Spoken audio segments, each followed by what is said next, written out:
reached a verdict today after 3 hours of considering the evidence and the testimony. All right, ladies and gentlemen, we are missing, as you can tell, several of the attorneys. Predominantly, we're missing Ms. Clark and Mr. Cochran, and I indicated to the attorneys that I would give them a reasonable opportunity to be here for the announcement of the verdict.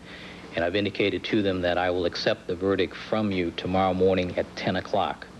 That'll give you the opportunity to pack up and take care of those things over back home, as you've called it.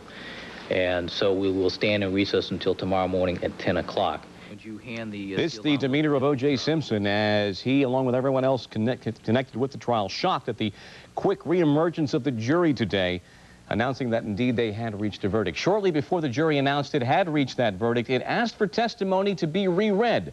The testimony of limousine driver Alan Parks. 75 minutes of Parks' direct testimony was read back to the jury, but none of the cross-examination. It was Parks' testimony that established the You really don't want to miss timeline for Simpson to allegedly murder his ex-wife Nicole and Ronald Goldman. Now, the jury had the options of acquitting Simpson or finding him guilty of first or second-degree murder on either or both counts. Our legal analyst, Don Wager, is live at the courthouse in Los Angeles. All right, Don, quick deliberations, much quicker than anyone expected.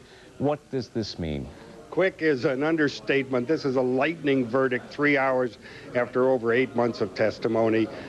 It looks bad for O.J. Simpson, in my opinion. Although I predicted last week that a quick verdict, which I thought would be 4 or 5 days, would be a defense verdict. This verdict, I believe, This came. Sports Special.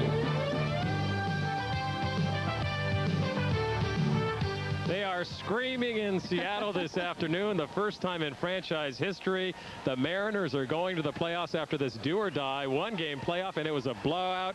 Not only was it a blowout, it was also a shutout. Randy Johnson magnificent today, and the celebrations are starting in the streets. Has this been fun or what? Scott Sayers is back there where all the pandemonium is going on in the Kingdome. Scott, let's go to you.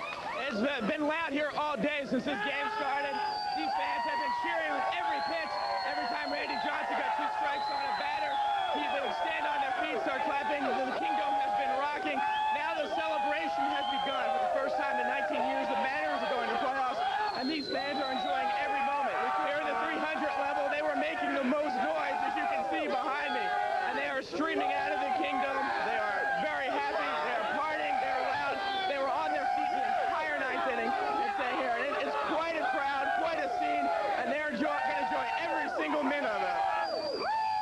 Guys, back to you.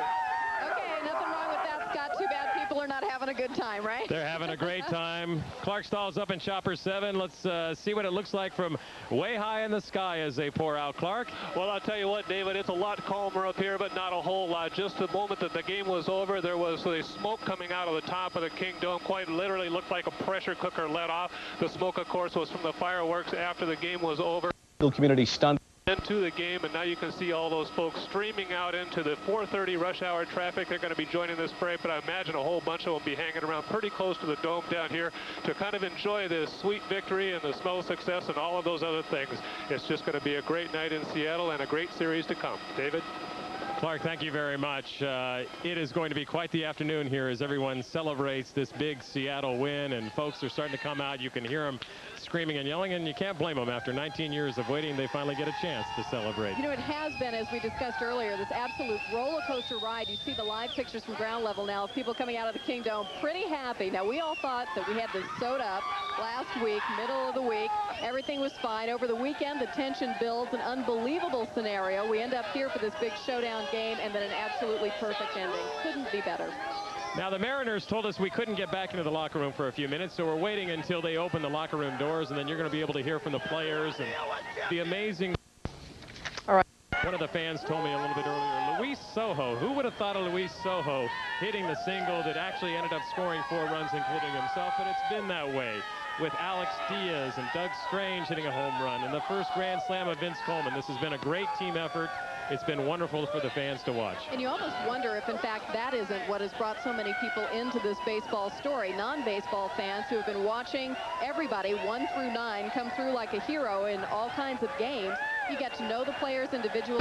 Center will and how well they do, and this game has meant so much to the fans and the non-fans alike. Unfortunately, we had to sit out here to watch the game this afternoon, but it's what is contagious about this kind of is that when something happens, people who are complete strangers are high-fiving each other and sharing in the moment of victory. We're looking at live pictures now from Chopper 7. You see everybody just streaming out of the Kingdome. You're quite right, David. It does absolutely cross Scottie Pippen the community together to have something like this, a big thrill, something to talk about that almost everybody is interested in. That's a very special thing, and I think we've been very fortunate to have this happen. Well, we want to take a look at how this game came about and what happened here today. We know that we're going to New York tomorrow to play the Yankees, but let's look at how we dispensed of the California Angels. It was a complete... The first AL playoff game since 1978. Forget about California collapsing and Seattle catching fire down the stretch. It all came down to one game, and it seemed fitting that Randy Johnson and Mark Langston would be the starters since they were once traded for each other. And it was a dandy of a game early on, Johnson versus Langston. One more game, that's it. The winner moves on to the playoffs. Shades of the Yankees hero in '78, perhaps? Randy Johnson was unhittable early, getting Garrett Anderson there. And then Rex Hudler. He had 9 strikeouts through 5. Then he got some offensive help in the 5th. Dan Wilson on second, Joey Cora on first. Vince Coleman, who was caught stealing in the first, gets a hit to left to bring around Wilson. It's 1-0 Mariners. The big unit, no hit through 5 2/3. Then it's broken up here by Rex Hudler with 2 out in the 6th. Then the bottom of the 7th, bases loaded. Mark Langston pitching again to Coleman. The fly to right, but Tim Salmon is there. The runners have to stay put. 2 outs for Luis Sojo. Now the broken bat. It's fair! Flowers has scored. Chino Martinez has scored. And they all have scored! And here comes Sojo! Save! Would you believe it? Look at the replay. Langston just lets it fly. He hustles to the plate, but to no avail. Sojo scores, and the Mariners score Ben, winning by a final of 9-1. All their big hitters, Edmonds, Salmon, Davis, and Snow, hitless. Salmon struck out to end the game. He was 0 for 4 with 4 strikeouts. Luis Sojo was 2 for 3, drove in those 3 runs. Now, the probable pitchers for Tuesday would be David Cone against Chris Bosio. Now, the Mariners had history on their side. Every team that has won on the final day to force a 1-game playoff, the Dodgers and Red Sox of '78 and '48, and now the Angels, have gone on to lose that playoff game. As expected, Sparky Anderson. In Chopper 7, and we're 900 feet overhead, but it's just quite a scene. It's an unbelievable. When I left, I was... We don't say about any of this. Down here, and just think we've just got a few more games to go, and then we'll have the World Series here. How's that for being confident, David? Like the sounds of that. Thank you, Clark. You're welcome. Look at all of these people, and of course people at home and our viewing audience, everybody together feeling pretty much the same way. This was just an unbelievable afternoon of baseball. Refused to lose, and today they did refuse to lose, and what a blowout, what a way to do it. You know, some folks were talking yesterday after the loss in Texas and the Angels winning that maybe this was fitting to come home in Seattle in front of the home crowd in the Kingdome and try and put this one to bed. The first American League championship ever in Seattle's history.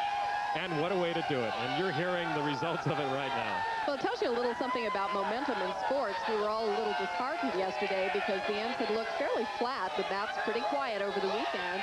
And the Angels just looked like they couldn't do anything wrong. And then the irony of the Langston and Johnson story, the whole thing put together, it you know, made you a little nervous. But you got Randy on the mound. You've got everybody at home in the Kingdome. And that place absolutely rocking. As you said, everybody responding to Randy Johnson's every single pitch. Every single pitch. There was a huge, huge roar inside the dome. People watching every bit of this. We're going to try and show you how folks are walking up here. As you can see, they're kind of streaming out from the Kingdome and coming up the little walkway here onto Occidental Boulevard. And you can see a few of them behind us. And we'll give you another shot here of the thousands of people. I never did get a final count. We know that they had sold about 51,000 seats. I'm not sure how many people actually finally got inside. and had a chance to experience them themselves. There were a few empty seats, but not very many. Certainly a lot of people in almost no time got down here to see this ball game since we knew it was going to take place yesterday afternoon. Now let's go down to Tony Ventrell.